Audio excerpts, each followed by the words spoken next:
जय हिंद साथियों, नमस्कार सभी भाइयों को। साथियों, सेटलमेंट का फुल प्रोसीजर आखिरकार होता क्या है? किस तरीके से हर एक लोन की या फिर हर एक क्रेडिट कार्ड की सेटलमेंट होती है? शुरुआत से आखिर तक सेटलमेंट में आपको क्या-क्या चीजें करनी पड़ती हैं? और एक भाई का कई भाइयों का एक सवाल ये भी रहता है कि सर अगर पैसे ही नहीं है तो क्या करा जाए? किस प्रकार सेटलमेंट होगी? तो आज इन्हीं सारे सवालों का जवाब देंगे। आज मैं पूरा रियलिटी चेक आप लोगों के सामने रखने वाला हूँ, ठीक है? आप लोगों को समझाने वाला हूँ कि आखिरकार मेनली सारे केसेस में क्या-क्या चीज़ें होती हैं और लोगों की मिस्टेक क्या-क्या रहती है, ठीक है? वीडियो को पूरा देखें, पूरा समझें ताकि आप लोगों को सारी जानकारी मिल सके। और अगर आपका कोई सवाल-जवाब कुछ भी है, कमेंट सेक्शन में लिख सकते हो, ठीक है? मैं हो सकेगा तो अलग से वीडियो बना दूँगा, जो भी दिक्कत परेशानी है आप उसके ऊपर, या फिर आप हमसे जुड़ना चाहते हो, ऊपर नंबर आ रहा है, व्हाट्सएप पर मैसेज कर सकते हो, ठीक है? व्हाट्सएप के माध्यम से। अब आ जाते हैं मेन टॉपिक पे कि क्या सेटलमेंट के लिए आपको किसी प्रकार का कोई फॉर्म भरना होता है? क्या सेटलमेंट में कोई जुगाड़ लग के सेटलमेंट हो जाती है?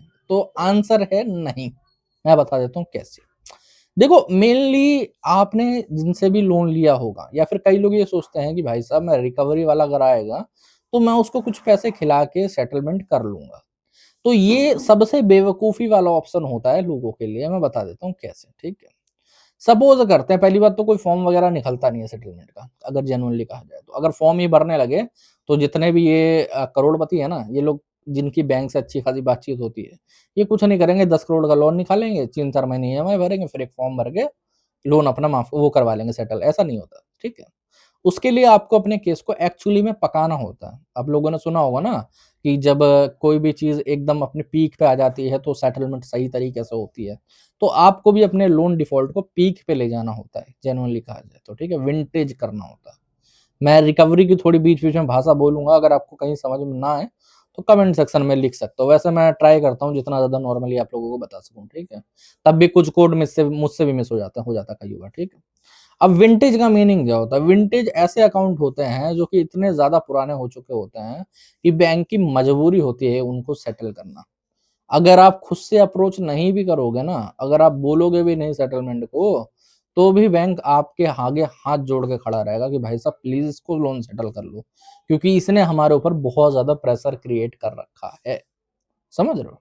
अब प्रोसीजर स्टार्ट कहाँ से होता है किसी भी लोन सेटलमेंट का? तो देखो, सबसे पहले एक चीज़ समझ लो, कई लोगों को रिकवरी वालों के द्वारा झांसा दिया जाता है कि एनपीए से पहले सेटलमेंट मैं आपका करवा दूँगा, या आप एक ईएमआई भर दो तो मैं अगले महीने आपकी सेटलमेंट करवा दूँगा 10% में। मेरे भाई, इंडिया में तो मैंने अभी तक ऐसी कोई सेटलमेंट देखी नहीं जो कि एनपीए से पहले हुई हो, ठीक है? और एनपीए से पहले कोई बैंक सेटलमेंट नहीं करेगा, क्योंकि उनको आस होती है बैंक को कि आज नहीं तो कल पैसा मिल जाएगा। एनपीए ही इकलौता एक ऐसा फंक्शन है जिसके बाद बैंक को अपनी आस छोड़ देता है और आपका लोन सेटलमेंट के अंदर डाल दिया जाता है कैटेगरी में उसकी, कि अब इस लोन से कोई पैसा नहीं आने वाला है। क्योंकि एनपीए से पहले-पहले वो एक परफॉर्मिंग एसेट होता है। बैंक के डाटा में शो हो रहा है कि इस समय प्रॉफिट हो रहा है। जब तक वो लॉस में नहीं जाएगा तो बैंक सेटलमेंट क्यों करेगा? सोचने वाली बात है ना। अगर आप पैसे ही भर रहे होगे या अभी आपकी कैटेगरी आई नहीं होगी ऐसे, तो कोई लोन सेटलमेंट क्यों करेगा? कोई पागल ही होगा ना वो, सीधी-सी बात है। अब जैसे ही आपका लोन एनपीए होता है, एनपीए कब होगा? एनपीए भाई तब होगा, सीधी-सी बात है, जब आपके लोन के डिफ़ॉल्ट को 3 महीने से ऊपर हो गया। समझ रहे हो? 92 डेज़, 94 डेज़ ऐसे मान के चल लो, समझ रहे हो? कइयों बार सिस्टम में अपडेट नहीं हुआ होता, या फिर कइयों बार क्या होता है कि इन रिकवरी वालों के द्वारा आपके लोन अकाउंट पे या फिर क्रेडिट कार्ड में पैसे पे कर दिए जाते हैं। ईएमआई या फिर बिल पे कर दिया जाता है एक, ठीक है? तो ऐसी स्थिति में बहुत सारे लोग ये सोचते हैं कि अब तो मेरा 3 के 3 महीने चले गए नुकसान में, दोबारा से स्टार्ट होगा डाटा। ऐसा नहीं है, जैसे मान लेते हैं आपने 2 महीने पेमेंट नहीं करी, तीसरे महीने में रिकवरी वाले ने पेमेंट कर दी। तो अब तीसरा महीना छोड़ के अगर चौथा महीना फिर से डिफ़ॉल्ट हो जाता है, तो वो एनपीए आपका लोन हो जाएगा। समझ रहे हो? ऐसे हो जाती हैं चीज़ें। अब एनपीए के बाद क्या आपका लोन सेटलमेंट में चला जाता है? हाँ, चला जाता है, बिल्कुल चला जाता है। अगर आप बैंक को अप्रोच करोगे तो आपकी सेटलमेंट हो भी जाएगी। लेकिन यहीं पर लोग गच्चा खा जाते हैं, यहीं पर लोग वो हो जाते हैं। देखो, एनपीए के बाद बैंक सेटलमेंट करता ज़रूर है, लेकिन आपको ऑफ़र इतने घटिया देगा ना कि आप लोग, या तो अगर कोई बहुत बेवकूफ़ आदमी होगा वही सेटलमेंट करेगा तुरंत एनपीए के बाद। कई लोग मैंने ऐसे देखे हैं जो हमारे पास भी आते हैं या फिर कहीं और भी कमेंट सेक्शन में देखे हैं मैंने, ठीक है, जो ये बोलता है कि एनपीए के बाद सेटलमेंट आप मेरी करवा दीजिएगा, कोई बात नहीं 20 की जगह 30% में होगा तो मैं कर लूंगा, या फिर जो भी ऑफर मिलेगा मैं कर लूंगा सेटलमेंट, मैं कहीं से पैसा अरेंज कर लूंगा। पहली बात तो एक चीज समझो, ठीक है, अगर आप 30% या 35% में करते हो आपको वो छोटा अमाउंट लगता है। लेकिन सपोज करो यहीं से देखो कि अगर आपका 10 लाख रुपए का लोन है और अगर आप उसकी सेटलमेंट 30% या 35% में करते हो तो आपको कम से कम 3 लाख रुपए की जरूरत पड़ेगी, है ना, 30% पे। और वही सेटलमेंट अगर आप 15% पे करते हो राइट ऑफ के बाद, 15% 10% में, तो आपको लाख 1.5 लाख रुपए की जरूरत पड़ेगी। आपका कितना नुकसान हुआ? 1.5 लाख रुपए का। और जहां तक मुझे पता है कि डिफॉल्ट आदमी तभी करता है जब उसके पास एक पैसा ना बचा हो ईएमआई पे करने के लिए, समझ रहे हो, खाली अपना घर का खर्चा चला पा रहा हो वो बड़ी मुश्किल से। और कई लोग ऐसे भी हो जाते हैं जो घर का खर्चा भी नहीं चला पाते, समझ रहे हो। तो 3 महीने बाद आपके पास अचानक से 3 लाख रुपए कहाँ से आ जाएंगे, है ना। कोई बेवकूफ आदमी होगा, सोच रहा होगा। या फिर दो ही तरीके हैं, या तो वो कहीं से उधार लेगा रिश्तेदार वगैरह से, या फिर कहीं ब्याज पे पैसा लेगा या कुछ बेचेगा। तीनों ही सिचुएशन सबसे घटिया सिचुएशन है आदमी के लिए। अगर कहीं ब्याज पे लेगा तो वो उल्टा डबल हो जाएगा, और वो वाला ब्याज अगर आप नहीं भरोगे तो कई बार क्या होता है उसके लिए कोई संस्था भी नहीं बनी यार जिसमें आप कंप्लेंट कर सको या कुछ कर सको, समझ रहे हो।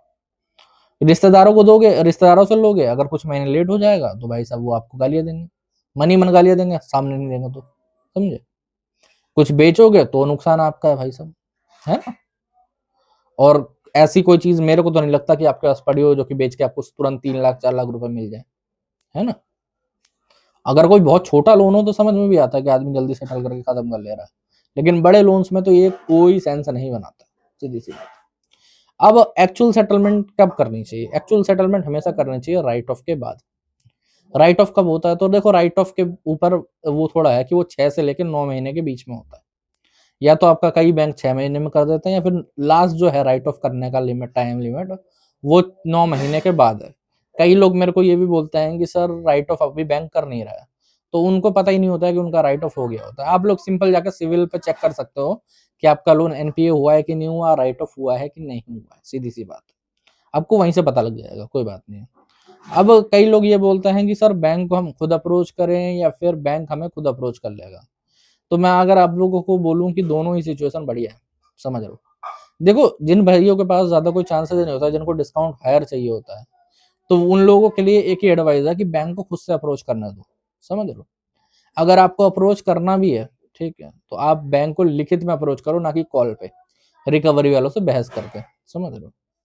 अगर तो रिकवरी वाला खुद से फोन करके बोलता है कि भाई साहब आपका 15% या 20% में हो जाएगा राइट ऑफ के बाद, तो सेंस बनाता है कि आप 15 को उसे बोल दो कि भाई 10 में करूंगा, मैं तो 10 का है, वो 10 का ऑफर ले भी आएगा। आप लेटर वगैरह चेक करवा के 10-15 दिन का टाइम लेके फिर कर सकते हो सेटलमेंट वगैरह। वरना अगर आपको बहस नहीं करनी कॉल पे या नेगोशिएट करना नहीं आता, तो आप सिंपली लिखित में उन्हें मेल लिख दो या फिर लेटर लिख दो, सेटलमेंट रिक्वेस्ट लेटर, जिसमें आप अपना अमाउंट, टाइम, सारी चीजें डाल सकते हो वहां पर, समझ लो। अब एक सवाल आता है कि भाई साहब अब जिनके पास पैसे नहीं है उनको क्या करना है, उनकी सेटलमेंट आखिरकार कैसे होगी? तो देखो मैं फिर कहता हूँ कि मेरे को सपने में जीने वाले लोग पसंद नहीं है, जेन्युइनली अगर कहा जाए तो, ठीक है। मैं रियलिटी चेक देता हूँ और मैं आप लोगों को रियलिटी चेक ही दूंगा बस, ठीक है। अगर आपके पास पैसे नहीं है तो आपको सेटलमेंट के लिए ना तो अप्रोच करना है और ना ही आपको सेटलमेंट के बारे में सोचना है। जी हाँ, ये सही बात मैं कह रहा हूँ। देखो ऐसा नहीं है कि आप लोगों को लग रहा होगा कि भाई साहब सेटलमेंट मैं कह रहा हूँ कि नहीं करना चाहिए। करना चाहिए, बहुत अच्छी चीज़ है, सेटलमेंट करो, खत्म करो कहानी, कोई दिक्कत है। लेकिन जब आपके पास पैसे ही नहीं है, तो आप क्या कर लोगे? अब मैं आपको अपने एक सब्सक्राइबर की, अपने क्लाइंट की स्टोरी सुनाता हूँ। दिल्ली के हमारे एक लाला जी थे, पहले बहुत अच्छा बिज़नेस वगैरह चलता था, ठीक है? लेकिन कुछ वजह से उनकी जो दुकान वगैरह थी, वहाँ टूट वगैरह गई, ठीक है? उनका जो बिज़नेस है वो अचानक से ठप पड़ गया और वो थोड़ा मेंटली भी वीक हो गए महीने 2 महीने। अब उनका कोई काम-धंधा नहीं है, वो घर पे बैठे हुए हैं, समझ रहे हो? पहले कहाँ लाखों की कमाई हो रही थी, अब भाई साहब ज़ीरो एकदम। जो लड़के हैं वो इधर-उधर जॉब कर रहे हैं, उनको कहीं 15, 20, 30 हज़ार रुपए मिलते हैं, उसमें भी घर का खर्चा चलता है, 2 लड़के हैं, समझ रहे हो? लेकिन लाला जी के मन में भूत सवार था कि भाई साहब मुझको लोन सेटल करने हैं, ठीक है? और जब भूत सवार होता है ना, जब आदमी घोड़ी पे सवार रहता है तो उसको सारी चीजें दिखती नहीं है, मैं कहूँ तो, ठीक है। तो वो हमसे जुड़े, हमसे बात वगैरह करी कि मुझे लोन सेटल करना है, बस ये है जल्दी जल्दी खत्म हो सके, मैं उधार ले लूंगा, ये कर लूंगा, बेच बाच के जो हो सकेगा करके खत्म करूंगा कहानी, ठीक है। तो मैंने पूरा लोन का डाटा देखा, उनका लोन सब कार्ड वगैरह सब जोड़ जाड़ के 30-32 लाख रुपए का बन रहा होगा आएगा, ठीक है।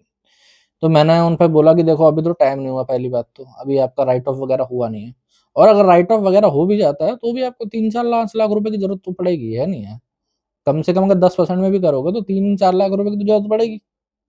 तो कह रहा मैं अरेंज कर लूंगा, कहीं से खरीद लूंगा, ये हो जाएगा वो हो जाएगा। तो उनके लड़के से मेरी बात हुई, मैंने पूरे घर की सिचुएशन समझने की ट्राई करी, ठीक है। सिचुएशन समझी, सारी चीजें समझी, तो वहां पर एक चीज निकल के आई कि अभी उनके हाथ में कुछ भी नहीं है, उनका घर का खर्चा चलाना मुश्किल हो रहा है, समझ रहे हो।